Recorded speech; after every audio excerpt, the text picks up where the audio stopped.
एफकेट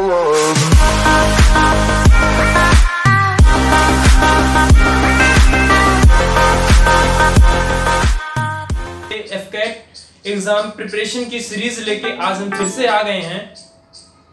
और previous video में हमने कुछ क्वेश्चंस को बहुत ही इजी वे में डिस्कस किया था कि कैसे एफकेट के जो एग्जाम होते हैं कहां से क्वेश्चंस आते हैं। ये बहुत हमने सिंपल चीजें डिस्कस कर ली थी और 5 क्वेश्चंस को लगाया भी था और दिखाया था कि कैसे कैसे क्वेश्चन सॉल्व होते हैं, कैसे हम जल्दी सॉल्व कर सकते हैं। तो आज एक नई वीडियो है, उसका पार्ट 2 है और आज हम मूव करेंगे कुछ और क्वेश्चन, कुछ और कॉम्प्लेक्स क्वेश्चन जो प्रीवियस एग्जाम में आ चुके हैं एफकेट के।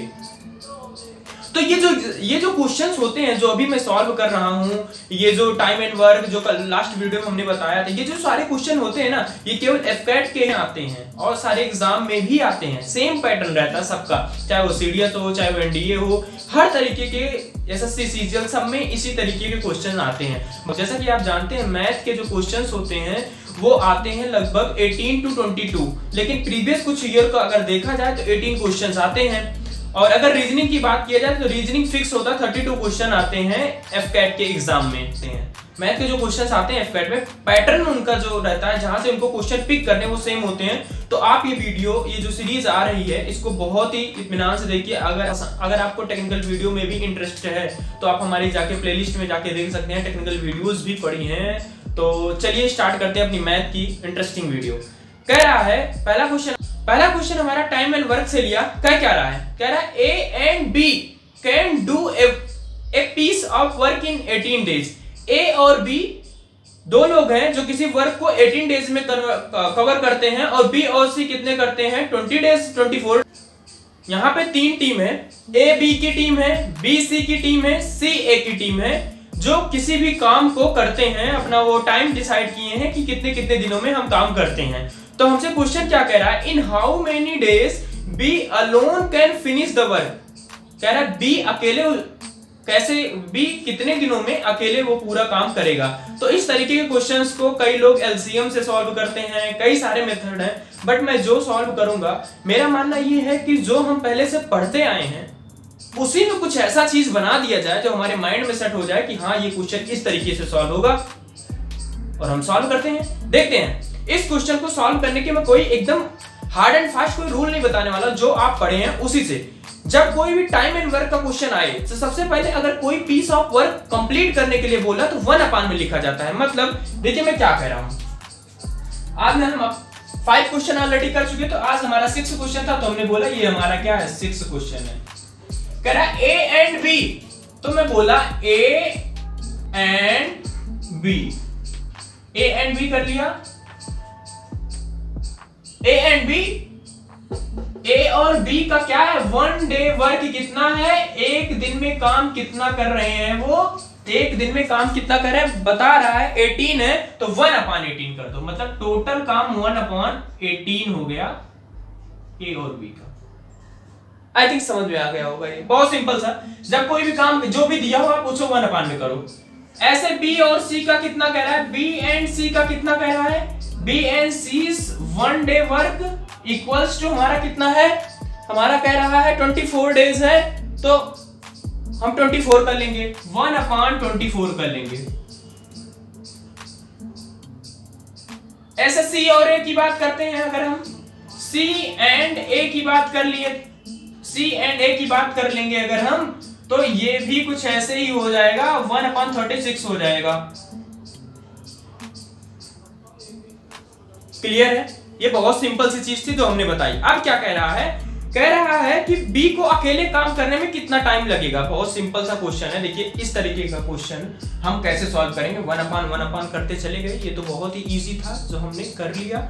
आगे बात करते हैं, अगर मैं इन तीनों इक्वेशन को ऐड कर दूं, देखिए क्या हो रहा है, अगर मैं इन तीनों इक्वेशन को आपस में ऐड कर दूं तो कुछ लोग सोच रहे हो हाँ कितना कॉम्प्लेक्स बन जाएगा। नहीं, कॉम्प्लेक्स तो बनेगा ही नहीं। देखिए कैसे, ए बी है, बी सी है, सी ए है, तीनों को ऐड कर देंगे डबल आएगा। देखिए क्योंकि क्यों आएगा, ए 2 बार है, बी 2 बार है, सी 2 बार है, तो मैं 2 टाइम्स आगे मल्टीप्लिकेशन करवा लूं, 2 इंटू ए प्लस बी प्लस सी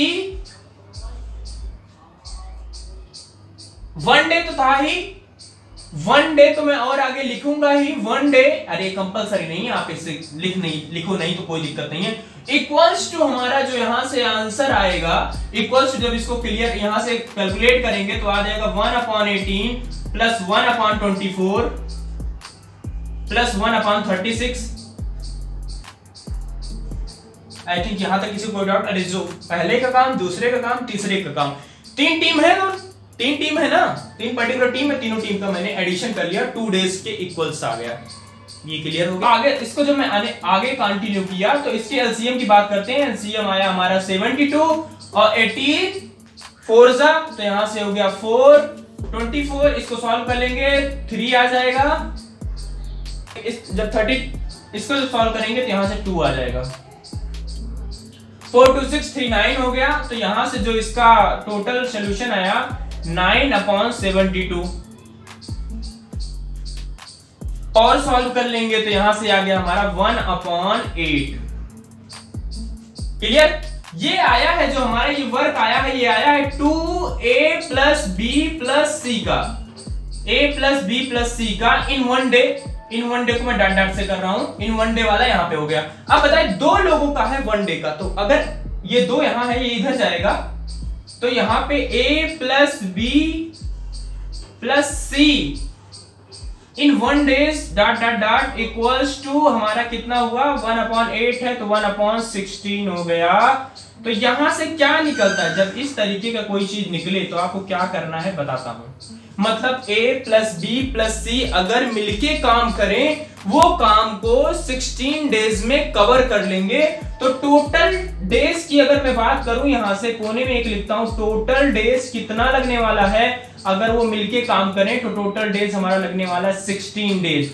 याद रखिए, आंसर क्वेश्चन करते वक्त हम 1/, में करते हैं, जब आंसर निकालना होता है तो हम 1/, को भूल जाते हैं, 16 डेज। तो 16 डेज हमारा टोटल डेज लगेगा वर्क को कंप्लीट करने में। बट इसमें टोटल की बात नहीं किया था, कह रहा था बी अकेले कितना काम करेगा। अब अगर बी अकेले काम करेगा तो मैं यहां आपको ट्रिक बता रहा हूं। बी अकेले अगर काम करेगा तो सबसे पहले वो देखो ग्रुप जहां बी नहीं है।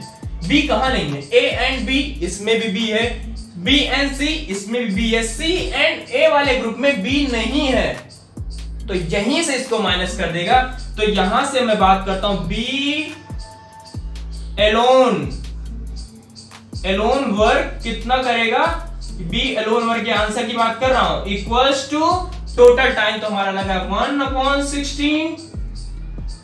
बी अकेले कैसे काम करेगा, माइनस बी कहां है हमारा, यहां है 1/36, माइनस 1/36, ये हमारा हुआ आंसर। बस आप इसी को से आ गया 9 - 4/144। इसको थोड़ा सा और सॉल्व कर ले, ये आ गया हमारा 5/144। अब आंसर की अगर मैं बात करना चाह रहा हूं, मैं बोल रहा हूं मुझे आंसर फाइंड आउट करना है। आंसर फाइंड आउट करने के लिए मैंने अभी भी बताया था, जस्ट रिवर्स कर दिया जाता है। तो 144 डिविजिबल बाय 5, इसको जब सॉल्व करेंगे तो यहां से हमारा जो आंसर आ गया 28.8 डेज उसको लगेंगे वर्क करने में।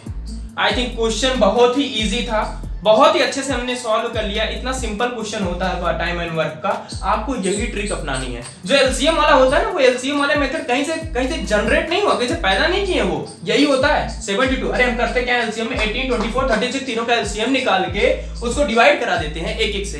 तीनों का एलसीएम 72 है, 18 का 3 जा आता है, 18 का 4 जा आता है, 24 का 3 आता है, तो ऐसे मैं निकाल लेता हूं। वो भी मेथड है, ठीक है, बट मुझे ये मेथड ज्यादा कंफर्टेबल लगता है। तो आप चूज कर लो, आपको इससे सॉल्व करना है। इस तरीके देखिए कितना क्लियर होता चला गया, और बहुत कैलकुलेशन है नहीं है, इसको मैंने बहुत ही एक्सप्लेन में, मैं देखिए मेरा टाइम यूट्यूब मैंने जो वीडियो बनाता हूं उस पर टाइम कितना भी लगे, बट अगर आपको क्वेश्चन क्लियर ही नहीं हुआ तो मेरे पढ़ाने का फायदा क्या हुआ। इसीलिए मैं उसको बहुत क्लियर वे में चलता हूं, वीडियो इसलिए थोड़ा लंबी हो जाती है। मूव करते हैं अपने नेक्स्ट क्वेश्चन की तरफ। अगला जो हमारा क्वेश्चन है वो भी टाइम एंड डिस्टेंस का है, बट इस तरीके क्वेश्चन नहीं था, अलग तरीके का है, बट मैं आपको बताऊंगा कैसे इसको सॉल्व करना है। क्या कह रहा है, A and B can do a piece of work in 20, 30, 60 days. A, B, C हैं। अभी तक तो टीम बना के करते थे काम, बट अब क्या है, पर्टिकुलर अकेले अकेले काम करना है। तो मैं कर देता हूं, जैसे अभी मैंने प्रीवियस में किया, A's work in a day, 1 day कितना करता है, कितना 18 है, 18 नहीं 20 30 60 है, तो 1/20 जैसे मैंने बताया था 1/20 कर लो। अगर 20 की बात करें सेम चीज 1/30 कर लो। अगर C's की बात करें तो 1 क्या कर लो, यहाँ पे 1/20 30 60 1/60 कर लो। अब आगे हमने क्या बताया था, तीनों को ऐड किया जाता है, तो तीनों को ऐड कर लेते हैं, बट इसमें डबल नहीं होगा क्योंकि सब सिंगल सिंगल है। तो A प्लस B और प्लस हमारा हो गया C इक्वल्स टू हमारा कितना हो गया 1/20 प्लस 1/30 प्लस 1/60 प्लस 1/60। तीनों का एलसीएम ले लो, तीनों का एलसीएम ले लेंगे तो हमारा यहां से आ गया 60 और प्लस हमारा हो गया 3 प्लस 2 प्लस 1 इक्वल्स टू हमारा 3 2 5 1 6 डिविजिबल बाय 60। तो यहां से जो इसका सॉल्यूशन है 1/10 आया। तो यहां से क्या 1/10 ये बताता है, तो टोटल डेज उसको लगेंगे, टोटल डेज की अगर मैं बात करूं उसको 10 डेज लगेंगे कवर करने में। लेकिन टोटल की तो बात ही नहीं कहा था। क्वेश्चन में क्या कहा था, हमारे क्वेश्चन में कहा था इन how many days can A do a work if assist by B and C every third day। कह रहा है every third day B and C assist करता है वर्क। तो वर्क इन थर्ड डे, हमें third day work in third day निकालना है। अगर मैं बात करूं work in third day, third लिख रहा हूं, third day work in third, मतलब तीसरे दिन तक कितना काम कंप्लीट हुआ। पहले 2 दिन देखिए, क्वेश्चन को बहुत अच्छे समझिए। तीसरे दिन B और C काम करने के लिए आते हैं, इकट्ठा काम करते हैं, काम करने के लिए आते हैं। बट जो पहला दिन दूसरा दिन उसमें A को अकेले काम करना पड़ता है। 2 दिन A अकेले काम करेगा, तीसरे दिन C भी आ जाएगा, काम B और C भी आ जाएगा। तो 2 दिन अकेले A काम कर रहा है, तो 2 दिन अकेले काम कर रहा है, तो 2 into 1/20 हो जाएगा। आई थिंक यहां तक किसी को कोई डाउट नहीं होगा। 2 दिन बेचारा अकेले काम कर रहा है, 2 into 1/20 हो गया। बाद में दोनों लोग आए, बाद में कौन आए, बाद में B और C भी आए। तो B और C आए, A पहले से काम कर रहा था, B और C और आ गए, मतलब टोटल पूरी टीम हो गई, तीनों लोग आ गए। तीसरे दिन तीनों लोगों ने काम किया। तो मैं इसको ना करके मैं सीधा कहता हूं ये भी आ गए। तो बाद में तीसरे दिन तीनों लोग मिलके काम किए, तो 1/10 हो गया। चाहे तो आप तीनों को अलग अलग ऐड कर सकते हैं, वही तो हमने किया है, ऐड कर सकते हैं। तो यहां से अगर मैं बात करूं इसके सॉल्यूशन की, तो 1/10 2 to 1/10 हो जाएगा। 1/10 प्लस 1/10 2/, तो यहां से हो गया 1/10 इसका, 1/10 इसका, तो यहां से आ गया 2/10। सॉल्व कर लीजिए, 2/10 से यहां से आगे जो सॉल्यूशन आ गया 1/5। आंसर की बात कर लेते हैं। अगर हमें आंसर निकालना है तो क्या करना है, जस्ट रिवर्स कर देना। 3 दिन का पूछ रहा था, तो अगर मैं बात करूं यहां से आंसर की 1/5 आया, यानी कि 5 वर्क आया। और 3 दिन की बात कर रहा है, तो 5 into 3 इक्वल्स टू हमारा यहां से 15 डेज हमारा क्या हो गया, उसका आंसर। इतना सिंपल क्वेश्चन है। क्यों हम एलसीएम निकालें, क्यों देश भर का रायता फैलाएं, तब ऐसे हमारा क्वेश्चन अच्छे से सॉल्व हो सकता है और हमारा माइंडसेट भी बैठ रहा है, ठीक ठाक बैठ रहा है। तो हमें ज्यादा इधर उधर मूव नहीं करना है, अपने मेन कोर कॉन्सेप्ट को याद रखते हुए ये क्वेश्चन सॉल्व कर लेना है। आई थिंक आपको क्वेश्चन बहुत अच्छे समझ में आ गया होगा। अगर कोई भी इसमें डाउट है तो कमेंट करके पूछिए। वैसे भी आपको डिस्क्रिप्शन में सारे क्वेश्चंस मिल जाएंगे। फिर भी अगर आपको क्वेश्चन इसको पीडीएफ फॉर्मेट में चाहिए तो हमारे टेलीग्राम चैनल को ज्वाइन कर सकते हैं। जो टेलीग्राम यूज करते हैं, इमोश चंद्रा नाम से टेलीग्राम का चैनल है, तो आप वहां ज्वाइन कर सकते हैं। लिंक आपको डिस्क्रिप्शन में मिल जाएगा। मूव करते हैं अपने नेक्स्ट। कह रहा है a man can row 9 km/h in still water and find that it take him to thrice as much time to row up than as to row down। row up है और row down है in the same distance, distance same है। row up और row down के बीच में जो ratio given है वो गिवन है हमें थ्राइस का, मतलब 3/1 का। आगे बात करते हैं, कह रहा है the speed of the current is, current की स्पीड हमें फाइंड आउट करनी है। तो क्वेश्चन पढ़ के कुछ लोग को लग गया होगा क्वेश्चन बड़ा टफ है, बट टफ नहीं है। देखिए कैसे करंट की स्पीड की बात कर रहा है, तो करंट की स्पीड की अगर बात कर रहा है तो हम मान लेंगे 8वें क्वेश्चन की बात करते हैं। करंट की स्पीड की बात कर रहा है तो मान लेंगे करंट की जो स्पीड है, करंट की जो स्पीड है वो इक्वल्स टू है हमारे x के। x मतलब x किलोमीटर पर आवर, मैं लिख देता हूं नहीं तो कुछ लोग को लगा होगा मीटर पर सेकंड में मान लिया, x किलोमीटर पर आवर। आगे बात करते हैं, इतना तो हमने कर लिया। अब क्या कह रहा है, जो स्पीड है किसकी किसकी, रो अप की और रो डाउन की, दोनों में रेशियो गिवन है। तो रेशियो अगर गिवन है तो किसी ना किसी वजह से गिवन है, और वो वजह हम फाइंड आउट करेंगे और उसी पे क्वेश्चन को अपना सॉल्व करेंगे। अब मैन की स्पीड दे रखी थी तो जो जो हमें पता थी तो वो भी हम कर लेते हैं। Speed of man, speed of man equals to कितना गिवन था, शायद गिवन था, तो यहां से हमने कर लिया 9 किलोमीटर पर आवर है। ठीक है भैया, 9 किलोमीटर पर आवर कर। स्पीड की अगर मैं बात करूं, यहां छोटी सी मिस्टेक हो गई थी। स्पीड हमारी गिवन थी 9/1/3, 9:1/3 है, तो यहां से 9 ना होके 9 रेशियो 1/3 है, 1/3 है। अगर ये हमारी उसकी मैन की स्पीड है तो इसको हम थोड़ा सा सिंप्लीफाई कर लेते हैं। 9 3 जा 27, 27 + 1 28 हो गया, 28/3 किलोमीटर पर आवर है। किलोमीटर पर आवर हमने कर लिया, मैन की स्पीड हमें पता चल गई। अब हमें क्या करना है, क्वेश्चन आगे हमारा क्या कह रहा है, रो अप रो डाउन के बीच में रेशियो गिवन है, तो रो अप रो डाउन के बीच में जो रेशियो अगर गिवन है तो रेशियो हम करते हैं।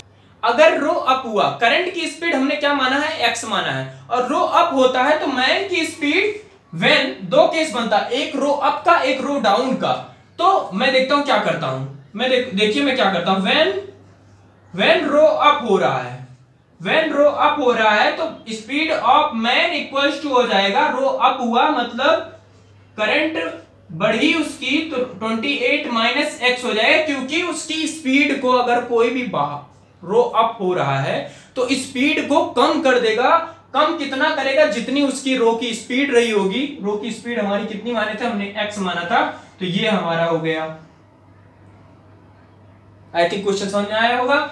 और जब रो डाउन होता है, यहां से जब रो डाउन होता है तो रो डाउन होने पे वो, जैसे रो डाउन जब हुआ तो एक स्पीड को बढ़ा देगा। कितनी स्पीड को बढ़ा देगा, जितनी उस रो की स्पीड रही होगी। रो की स्पीड हमने कितना माना है, x माना है, तो x की स्पीड मैन की स्पीड में और ऐड हो जाएगी तो तेजी से जाएगी। तो यहां से अगर मैं बात करूं तो यहां से हो गया 28/3 और ये हो गया +x। आई थिंक यहां तक सबको पता चल गया होगा जो हमने किया। ये दो जो चीजें आई, -x इसलिए हुआ क्योंकि स्पीड को कम कर देता है। मैं यहां एक छोटी सी बात कर लेता हूं, यहां कह रहा है up to down equals to 3 था, तो आप ये पुट कर दो वैल्यू। तो हमने वैल्यू पुट कर दी 28 divisible by 3 -x divisible by 28 divisible by 3 plus x equals to आ गया हमारा 3। इसको फटाफट हम सॉल्व कर लेंगे, हमारा आंसर आ जाएगा क्योंकि x की वैल्यू ही पूछ रहा था।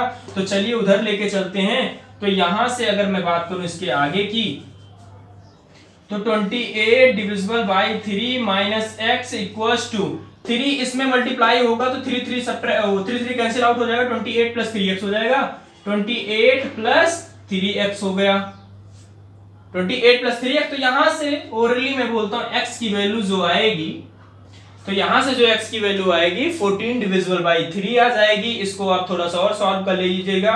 3 4 12 प्लस 2, तो 4 के जगह आप ऑप्शन मिला सकते हो। तो यहां तक आई थिंक ऑप्शन हमारा कौन सी 4 2/3, तो यहां से जो आंसर की बात करता हूं 4 2/3 किलोमीटर पर आवर ये इसकी स्पीड होगी जो करंट मूव करेगी। तो आई थिंक आपको ये भी क्वेश्चन बहुत अच्छे से समझ में आ गया होगा। मूव करते हैं अपने नेक्स्ट क्वेश्चन की तरफ जो एकदम इसी से रिलेटेड है बट अलग है। देखते हैं, कह रहा है क्वेश्चन हमारा the speed of A boat in still water is 10 kilometre per hour.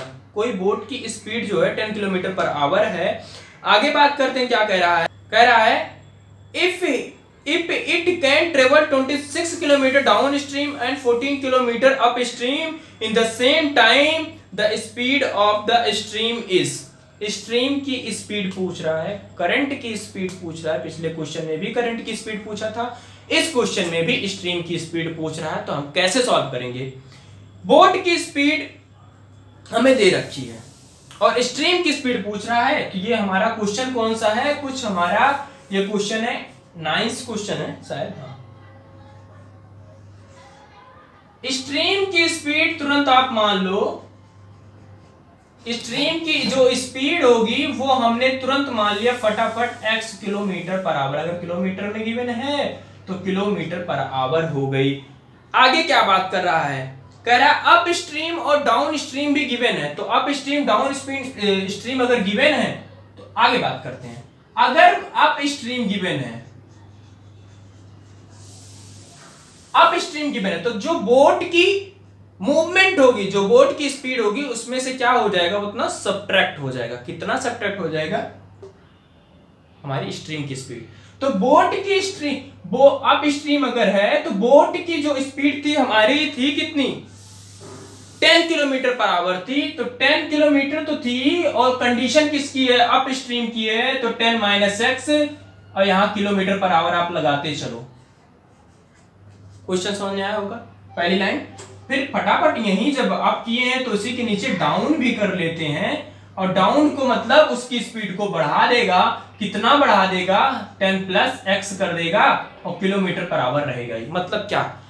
जब उसके बहाव उसके अनुकूल होगा तो उसकी स्पीड को बढ़ा देगा और जब उसके रिवर्स में होगा तो घटा देगा। तो अप और डाउन का मतलब आप समझ गए होंगे। तो ये दो चीजें आ गई। आगे क्वेश्चन में क्या कह रहा है? कह रहा है speed of the stream is क्या होगी? तो स्ट्रीम की स्पीड पूछ रहा है और कुछ गिवन, हाँ एक चीज और गिवन था। कह रहा था सेम डिस्टेंस पे कवर कर रहे हैं, सेम डिस्टेंस पे 26 डाउन स्ट्रीम है और 14 अप स्ट्रीम है। तो एक बात यहां पे बोला है, देखिए क्वेश्चन में एक चीज बोला है, ये पॉइंट मैं लिख देता हूं इसको आपको। कह रहा है सेम टाइम है हमारा। ये सेम टाइम कब है? जब दो डिस्टेंस है, 14 किलोमीटर है और 26 किलोमीटर है। 14 किलोमीटर है और 26 किलोमीटर कवर करता है। तो 14 के साथ अगर टाइम की बात करें, टाइम इक्वल आए तो टाइम क्या होता है हमारा? Distance upon speed. तो डिस्टेंस 14 के साथ 10 - x, क्योंकि 14 के साथ कह रहा था वो 14 kilometre in up stream, 26 kilometre in down stream. तो 14 इन अप तो 10 - क्या हो गया? x। 26 in down 10 + x in the same time. Time दोनों का सेम कर दिया। मतलब क्या कह रहा था क्वेश्चन? कह रहा था अगर सेम टाइम में दो अलग अलग डिस्टेंस में उनका टाइमिंग सेम है तो सेम टाइम में दो अलग अलग डिस्टेंस में हमने इक्वेशन बना ली। यहां से x की वैल्यू फाइंड आउट कर लो और यही रही हमारी x की वैल्यू और वो रहा हमारा आंसर। x की वैल्यू जो आ जाएगी वही। तो यहां से 2 से 7 जा, 2 7 जा हो गया, 2 13 जा हो गया। तो आगे जब मूव करेंगे तो 7 अपॉन कितना आ गया? 10 - x इक्वल्स टू हमारा आ गया 13 अपॉन 10 + x आ गया। इसको थोड़ा सा आप सॉल्व कर लेंगे, 70x हो जाएगा हमारा। जब थोड़ा सा सॉल्व करेंगे इसको 20x = 60, तो यहां से x की वैल्यू जो आ जाएगी हमारी 3 किलोमीटर पर आवर आ जाएगी x की वैल्यू। और वही x की वैल्यू स्ट्रीम की स्पीड है। क्वेश्चन आई थिंक समझ में आ गया होगा। इतना बेसिक सा क्वेश्चन था जो आपको बहुत ही अच्छे से समझ में आ गया होगा। 9th वाले क्वेश्चन में तो कुछ दम ही नहीं था। इसके पहले वाले क्वेश्चन को अगर हमने अच्छे से समझ लिया तो इस क्वेश्चन में कोई दम नहीं है। तो आई थिंक आपको ये क्वेश्चन बहुत ही इजी वे में समझ में आ गया होगा। मूव करते हैं अपने अगले क्वेश्चन की तरफ जो है सिंपल इंटरेस्ट और प्रिंसिपल इंटरेस्ट। कुछ इस तरीके का है, कह रहा है if a sum become double in 16 year, कोई सम 16 ईयर में डबल हो जाता है। अच्छी बात है, डबल हो गया भाई। अब क्या कह रहा है, how many times will it be 8 year, कह रहा है 8 ईयर में कितना हो जाएगा इसका। तो क्वेश्चन हम देखते हैं। तो पहली बात इसमें इंटरेस्ट की बात करेगा तो सिंपल इंटरेस्ट का फार्मूला हमें पता होना चाहिए। 10th क्वेश्चन की हम बात करें, आज का लास्ट क्वेश्चन है। सिंपल इंटरेस्ट को मैं डिनोट कर रहा हूं SI से, किसी को कोई प्रॉब्लम नहीं। सिंपल इंटरेस्ट तो होता है PRT डिविजिबल बाय 100। P का मतलब होता है प्रिंसिपल अमाउंट, R का मतलब होता है हमारा रेट, T का मतलब होता है टाइम, डिविजिबल बाय 100। ये हमारा फार्मूला याद रखेंगे। आगे सॉल्व करते हैं। क्या रहा है 16 ईयर, कहा क्या है सम डबल इन 16 ईयर। तो मैं इसको लिख ही लेता हूं पूरा, सम डबल इन कितने ईयर में 16 ईयर में। भाई जो सम था उसका डबल हो गया 16 ईयर में। इसका मतलब ये हुआ, क्या हुआ इसका मतलब, डबल हो गया। डबल मतलब 2 into principal amount, principal amount. Sum double in 16 year का मतलब कह रहा है 2 इंटू प्रिंसिपल अमाउंट, जो भी उसने अमाउंट किया होगा उसका डबल हो गया। तो देखते हैं। तो यहां से सम डबल इन 16 ईयर, तो अगर इसको मैं सॉल्व करूं तो नॉर्मल उसने जो प्रिंसिपल, उसका जो प्रिंसिपल अमाउंट है, तो मैं प्रिंसिपल अमाउंट को P से डिनोट कर रहा हूं। प्रिंसिपल अमाउंट प्लस हमारा क्या PRT divisible by 100 equals to आ गया हमारा यहां से 2P, 2 into P। I think आपको क्लियर है। क्यों, सम लगाया होगा, जो उसका रियल अमाउंट प्रिंसिपल अमाउंट होगा, प्लस उस पर कुछ सिंपल इंटरेस्ट लगा होगा। इन दोनों के जो सम आया वो डबल हो गया अकॉर्डिंग टू हमारा क्वेश्चन। तो P की वैल्यू तो यहां से आगे अगर मूव करें तो P की वैल्यू तो P ही रहेगी, और प्लस P की वैल्यू यहां पे, बट टाइमिंग गिवन है। टाइमिंग कब का गिवन है, टाइमिंग गिवन है 16 ईयर का। तो यहां से 16 PR हो गया डिविजिबल बाय 100 हो गया इक्वल्स टू हमारा 2P तो था ही, तो 2P तो था ही। देखिए P plus 16 PR plus 2P, P यहां भी, P यहां भी, P यहां भी, कॉमन ले लो, काट दो। कॉमन लेके काटना, आप ऐसे डायरेक्ट मत काटना। तो यहां से जो आया, यहां का सॉल्यूशन में बात करता हूं, आया क्या यहां पे बचा 1 प्लस यहां पे बचा 16R divisible by 100 equals to हमारा क्या बचा, वहां बचा 2। आगे मूव करते हैं इसको सॉल्व करते हुए। तो 1 यहां पे चला गया, 16R divisible by 100 equals to हमारा आया 1। तो यहां से जो R की वैल्यू आई, R की वैल्यू आ गई हमारी 100 डिविजिबल बाय 16। अब देखिए R की वैल्यू हमें पता चल गई, बट R की वैल्यू थोड़ी ना पता करनी थी, हमें पता करनी थी 8 ईयर में क्या होने वाला है। तो 8 ईयर में क्या होने वाला है इसको हमें फाइंड आउट करने के लिए नाउ अब हम फार्मूला लगाते हैं, नाउ इन 8 ईयर। अब हमें 8 ईयर में उसको फाइंड आउट करना है। R की वैल्यू हमें पता चल गई। 8 ईयर में क्या फार्मूला होगा, यही वाला फार्मूला क्या, P plus PRT divisible by 100। सबकी क्या क्या वैल्यू पता, P की वैल्यू तो हमें पता नहीं है, उसके प्रिंसिपल अमाउंट तो हमें पता ही नहीं है, बट R और T की वैल्यू दोनों पता चल गई। R और T की वैल्यू पता चल गई है। तो यहां से मूव करते हैं, तो P को P ही रखते हैं, प्लस P को P ही रखते हैं। R की वैल्यू हमें पता है 100 डिविजिबल बाय 16 रखते हैं, यहाँ मल्टीप्लिकेशन है। डिविजिबल T की वैल्यू कितना है, 8 ईयर, T की वैल्यू 8 ईयर है, तो 8 रखते हैं और टोटल डिवाइड बाय 100 रखते हैं, ये तो पता ही होगा। तो 8 2 जा 16, 250 जा तो यहां से जो फर्दर इसका सोल्यूशन हुआ क्या हो गया, p plus 50p divisible by 100। आप करके देख लो, यहाँ पे 50 बचा केवल, तो यहां से 50 बन जा 50, 52 जा, तो यहां से जो सॉल्यूशन आया p प्लस p बाई 2,